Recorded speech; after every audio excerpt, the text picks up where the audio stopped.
د پاکستان مسلم لیگ نون تحصیل مندن یو اهم اجلاس په امبیلا کې د پی کې 25 د جنرل سیکرټري امیر زیب خان پر رشګه کې وشو. د ضلعي صدر حاجی سالار خان په صدارت کې په شوی اجلاس کې د تحصیل مندن جنرل سیکرټري امیر زیب ساکن کوریا د پارټي عہدیدارانو او کارکونانو ګډون کړی وو. اجلاس ته حاجی سالار خان، امیر زیب خان، کمال بلن خان، حاجی نواب، احتشام الحق، سید الرحمن، تاج ملک کاکا، امیر فقیر، محمد عزیر، سوراب خان، اشتر خان، سرزمین کاکا، نور حکیم شاه او امیر زیب ساکن کوریا خطابونه وکړل او د آینده عام انتخاباتو لپاره مشورې او تجاویز پیش کړل. ټولو مقررینو په دې خبره اتفاق وکړ چې په آینده عام انتخاباتو کې به موږ د پی کې 25 دپاره تحصیل مندن نه متفقه امیدوار پارټۍ له ورکوو او انشاءالله هغه به زموږ امیدوار وي او هغه دپاره به کور په کور، حجره په حجره او کلي په کلي مهم چلوو. د اجلاس وروسته میډیا سره د خبرو په وخت ضلعي صدر حاجی سالار خان وویل چې زموږ اجلاس د آینده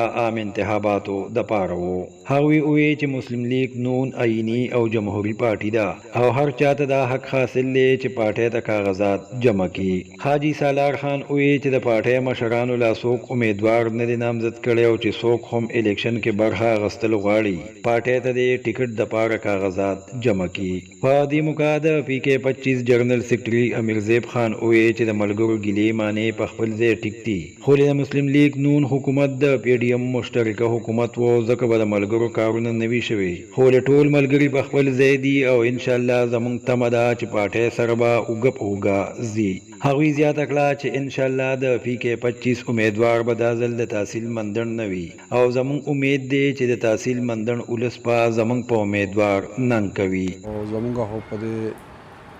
انجینیر صاحب هغه ورځ راغلی او ریګا ته او په هغې باندې څه چند مشرانو میټینګ کړی و چې یاره تاسو آینده الیکشن را روان دی او د دې لپاره خپل لایعمل تیار کړئ، تحصیل وایز میټینګونه کوئ او که ضلع باندې کوئ. مونږ پای کې دا تجویز ورکړو چې دا مونږ تحصیل وایز میټینګونه وکړو او په دې کې څه خبرې مخې ته رالې هغه به مونږ انشاءالله هغه ته فارورډ کړو او د الیکشن په باره کې نور د پارټۍ د متحد کېدو په باره کې د شمولیتونو په باره کې په هغې باندې نن ملګرو ښه تفصیلي خبرې وکړې او څه داسې خبره پکې پاتې نه شوه، ښه په تفصیل سره زموږ په هغې خبره وشوه. صدر صاحب، بعضې سیاسي جماعتونو د خپل دریو صوبایي خلکو لپاره د یو ځینې لپاره امیدواران ټاکلي دي. ستاسو امیدواران ټاکلي شوي دي که نه اوس به ټاکي؟ نو هم دا په دغې یو سلسله کې دا میټینګ و. اوس به موږ په دې نورو تحصیلونو کې دغه کوو، د ټولو تحصیلونو چې کوم کینډیډیټ مخې ته راله بیا په هغې کې پارلیماني بورډ او انجینیر صاحب د هغې فیصله کوي چې څوک یې دغه کوو او به موږ ته قابل قبول یو انشاءالله. تاسو فیصله نه ده کړې، ستاسو د پارټۍ بعضې ملګري ځان ته نامزد امیدواران لیکي، نو ستاسو دې باره کې څه؟ نو دا خو یو خیر د پارټۍ یو دغه دی ملګري د شمولیتونو او دغه تحصیل زمونږ ماشاءالله په ټولو کې ښه ګرم روان دی په دغې لحاظ سره چې ځان ته څوک نامزد لیکي او که متوکي لیکي، خو فیصله به کېږي بره د پارلیماني بورډ او انجینیر صاحب به د هغې فیصله کوي او د ضلعې د مشرانو په اما سره کوي یا په خپله دغه سره کوي، هغه اختیار بیا د صوبې سره دی. مطلب ستاسو د غاړې نامزد امیدوار نو انشاءالله چې موږ به خپل ملګري ټول په دې کې سلا کوو، جرګه به کوو او د ټولو خلکو نه د دریو خلکو نه د پي کې که چا دوه کینډیډیټ نومونه ورکړه که درې ورکړه، په هغې کې بیا فیصله کېږي چې اوس په دې کې کوم سړی ووټ اخیستی شي، کوم کس عوامو ته قابل قبول دی او هغه خلکو ته بیا معلوم وي او د ملګرو ته هم معلوم وي. انشاءالله مشران په پای کې بیا صحیح فیصله کوي. صدر صاحب، په میټینګ کې ډېرو ملګرو ګیلې وکړې، د ضلعي قیادت نه، د صوبایي قیادت نه ګیلې وکړې، د خفګان اظهار یې وکړو. په دې 19 میاشتې د پي ډي ایم حکومتو ملګرو له هېڅ څه کارونه نه دي شوي، نه بدلی شوي دي، نه بل څه شوي دي. په دې حواله څه وایي؟ نو دغه شانتې په دې لحاظ سره زموږ په مرکز کې په اسلام آباد کې یو صوبایي کونسل میټینګ شو، یو مرکزی کونسل میټینګ شو، په هغې کې هم دغه قسمه ګیلې معنی او دغه زموږ ملګرو کړې وې او بلکې په غټه سطح باندې د صوبې ترجمان هم هغه خبره چې په هغې کې احسن اقبال صاحب هم په صوبه کې زموږ صوبې په اجلاس کې ناست و او هغه خدشات مونږ هغه ته هم رسولي دي نو دا هغه یو سلسله وه چې کوم ملګري د هغې نه نو خبر هغې نن خپله خبره د زړه هغه خبره راویسته چېرې زموږ سره دا ده او کار کله چې دا حکومت پی ډي ایم والا اغسته شهباز شریف وزیر اعظم کېده هغې وایي چې دا مونږ یو سیاسي تاوان غاړې ته مونږ د ملک مفاد واغسته او سیاسي تاوان هم په دې کې وکړو نو دغه سلسله دا به انشاءالله الله پاک آینده زمونږ ځان له خپل وزیر اعلی د دې صوبې خپل وزیر اعظم او دا به کېدی شي چې دا ځان له الیکشن وشي او د مسلم لیگ حکومت راغی نو دا ټول خدشات به الله پاک د ملګرو پوره کړي دا به دور کړي. عمران بھائی تاسو ته معلومه ده د سیاسي هلې ځلې او د حکومتونو د وخت په وخت له راتلو د ورکرانو زموږ د کارګرانو په زړه کې یو مایوسي پیلاو شوې وه د هغې اصل وجه دا وه چې حکومت داسې حکومت موږ ته میلاو شوی و چې براینام حکومت و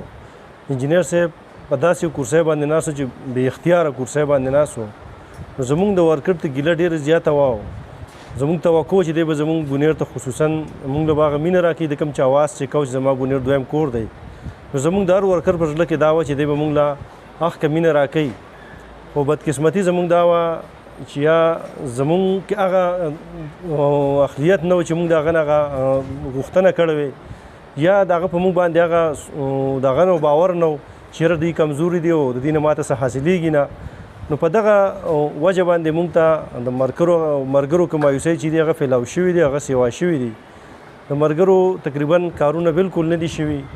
که هغه د ټرانسفر په سلسله کې وه که هغه د ترقیاتي کارونه د وابډا د بجلو د ستنو په مسلو کې وي نو تقریبا کارونه بالکل نه دي شوي نو د ملګرو هم دغه ګیلې کېږي ځکه چې زموږ دغه صوبایي صدر چې دی دی زموږ یو امید و چې یاره دی راوستو خدای پاک ولې اختیار ورکړو زموږ په دې ضلع کې د زموږ سره زیات تلې راغلی او لارې ده په مونږ یې لار ده او زیه راځي داسې نو مونږ له به کارونه کوي کمزوري زموږ دا وه چې زموږ خپل د ضلع نمایندګي بدقسمتي دا ده چې ډېر وخت شي چې زموږ نه ایم پی ای راغی نه ایم این ای راغی نو د هغې وجې نه زموږ متاثره شوي ډېر زیات یو د 20-30 کالو نه مسلم لیگ متاثر دی په دې ضلع کې اقتدار نه راغلی نو زموږ زیات توقع د انجینر صاحب نه وه حکومت داسې و چې هغه دلته کې چغې ووالی شو په اسلام آباد کې چې ګورنر راج دی د ایم ایم ای حکومت و موږ سره شریک د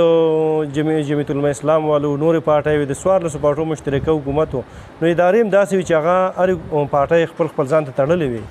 او د انجینر صاحب لاس په کوم تړلی شوي نو د هغه نه زموږ هغه کومه توقع چې وه نو په هغې باندې هغه پوره رانغی د راروان الیکشن دپاره د امیدوار به څه کوئ روان الیکشن دپاره انشاءالله موږ میټینګ راغوښتی و د ملګرو متفقه رای دا ده چې موږ به سلا مشوره کوو موږ به د مندړ نه خپل نماینده ټاکو موږ خودوخیل او مندړ چې دا زموږ یو حلقه ده پی کې 25 حلقه ده نو زموږ مسلم لیگ همیشه په دې کې ودرېدلي دي میدان موږ خالي نه دی پرېښی موږ که په دویم دریم پوزیشن راغلي د پارټي کمزوري ده او د کمزورۍ وجه هم دا ده چې اقتدار نه موږ لرې پاتې شوي یو